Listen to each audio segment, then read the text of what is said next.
Manny Pacquiao boxing promotion agarang umaksyon para hindi makaalis ng bansa. Itong si Casimero angas ng Pinas. And before that mga kaibigan, please don't forget to like and subscribe and pahit ng notification bell para notify kayo sa ating mga susunod na boxing update. So matapos pong mabalitaan ng MP na magkakaroon ng kontrata itong si angas ng Pinas dito nga po sa Floyd Mayweather promotion, ay agaran itong umaksyon. Kung matatandaan ninyo, matagal nang umalis si Casimero dito sa MP dahil sa hindi magandang kalakaran at paninira. Si Sian Gibbon nga po noon, nung hinahawakan niya pa itong si Casimero, puring-puri niya itong si angas ng Pinas na siya lang daw ang boksingerong Pilipino na makakatalo dito nga po kay Naoya Inoue. Pero as time goes by, sa mga updates at mga laban ni Casimero, unti-unti nilang siniraan itong ating pambato na si angas ng Pinas, especially itong si Sian Gibbon, which is sa iba-iba siya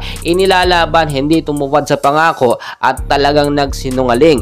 Ngayon naman, ang kagustuhan lamang ni angas ng Pinas ay ibawi itong si Tapales dito kay Naoya Inoue. Nakita yon ng Floyd Mayweather promotion, wala nang problema yan talagang posibleng makalipat doon, yun ang maging promoter ni angas ng Pinas. Kumukuha naman ng Floyd Mayweather promotion ng iba't ibang mga lahi para sa kanila, pero yung karangalan nga na makukuha ng boksingerong magpapanalo ay doon sa bansa nila, which is sa Amerika. Yun po ang ina-actionan ngayon ng MP.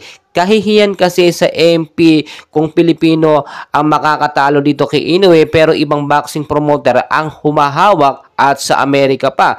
Ngayon naman kasi kung titignan nyo, walang kakayanan. Puro palusot lang MP at sasabihin nilang kaya nilang gawa ng paraan para mailaban etong si Casimero dito kay Naoya Inoue. Noon pa man sinasabi nila, wag muna, ibang boksingero munang ilalaban kay Alas, pero paulit-ulit lamang nilang sinasabi at niloloko lamang nila, pinapaasa nila si angas ng Pinas. Kaya nang magkaroon ng opportunity na makapirma ng kontrata itong si Alas dito sa Floyd Mayweather promotion, ay ginagawa nila ng aksyon ngayon para mapurnada or masabutahe nga po itong kagustuhan, itong plano ni Alas na magpumirma ng kontrata sa Floyd Mayweather promotion. Kitignan nyo mabuti, wala namang gustong iba si angas ng Pinas. Gusto niya lang talaga manalo or labanan itong si Naoya Inoue na talagang puro palusot ang sinasabi kapag ka nagbibigay ng hamon etong kanyang promoter noon.